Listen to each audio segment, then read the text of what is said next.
Although badminton continues to extend its reach worldwide, there's no question about the game's popularity in its traditional heartland of Southeast Asia.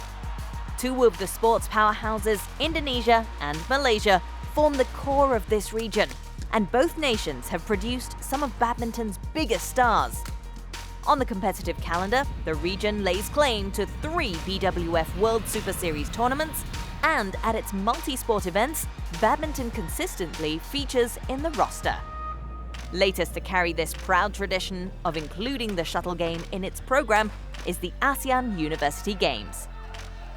Badminton is one of the compulsory sports under the ASEAN University Games. Wherever the games move to, whichever country hosts, badminton is one of the compulsory sports that must be organized. We do recognize that badminton is an important sport, especially we are amongst some really powerhouse in ASEAN countries. There are some powerhouse countries amongst Asia or even the world. The Badminton Unlimited team recently stopped by the biennial sporting event at its latest installment in the island nation of Singapore. 11 countries from the Association of Southeast Asian Nations, ASEAN, gathered in the Lion City to compete across 16 sporting disciplines. With a history spanning over 30 years, the ASEAN University Games, or AUG, has grown in size and stature since its first edition. The ASEAN University Games started in 1981 when a few countries came together, I think about 4, Indonesia, Thailand, Singapore and Malaysia. And we wanted to have our university students compete at a higher level. So the first games was held in 1981, courtesy of Thailand in Chiang Mai. So that was many years ago, and now this is the 18th edition of the ASEAN University Games. And Singapore is proud to be hosting it. This will be the 3rd time we're hosting it. Held at the SIM Sports Hall, the badminton tournament was well supported throughout the Games. Formats for both the team and individual competitions follow major international badminton championships, except for the inclusion of a playoff to determine the bronze medal winner. With the venue management team and the technical officials, we have about 60 over guys supporting this event for a 6-day period of competition. Both men's and women's team is basically a round-robin format, qualification. And once they are ranked as number 1, 2, 3 and 4, they actually play, top 2 will play off for the gold medal, and 3 and 4 will play off for the bronze medals. Whereas for the individual events, it's just straightforward single elimination all the way.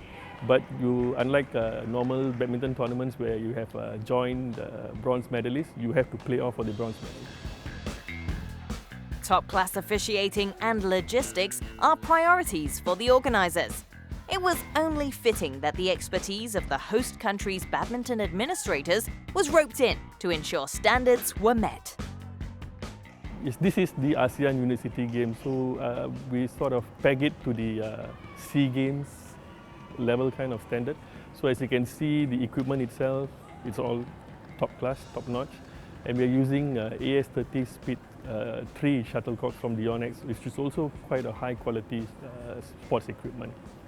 So it's almost as good as SEA Games level. We work with the local sports association. We have the Singapore Badminton Association, and they have a technical officials committee. So most of these major games, we just have to approach them, and then they'll get the appointment done. And we'll work through the grassroots, and we try to get the linesmen and all that. No problems at all. While the AUG offers young shuttlers a chance to measure their sporting talents against peers in the region, it's not all about who is the best on court. This is still a university educational program where our university athletes get to experience a high level of competition, but all because of the educational value of sports. Not just for winning itself, but in sportsmanship as character development. Well, I'm very happy to be here. I joined the ASEAN University Games, so I can meet my friends, my Malaysia friends, Singapore, Indonesia, and many countries in ASEAN, right? Sangat bagus acaranya semua. The organization and facilities have been great. We're all driven to succeed, especially in badminton. Indonesia is known to be strong in this sport, so it gives us confidence to be champions. Jadi semua kita confident buat jadi juara. There's every reason to suggest that badminton will continue to be an integral part of future editions. Sport has a unique ability to bring people together, and once again, badminton has proven to be an excellent ambassador at this year's ASEAN University Games. Badminton is easy to make a new friends, and if you have a racket, two racket, and one shuttlecock, you also can play anywhere, even you are in front of your house, on the road, or indoor stadium. Many things you can find a new friend in badminton. So I love that. And we hope through that integration, we bring our university athletes from ASEAN closer together, and through that we bring the ASEAN community closer together.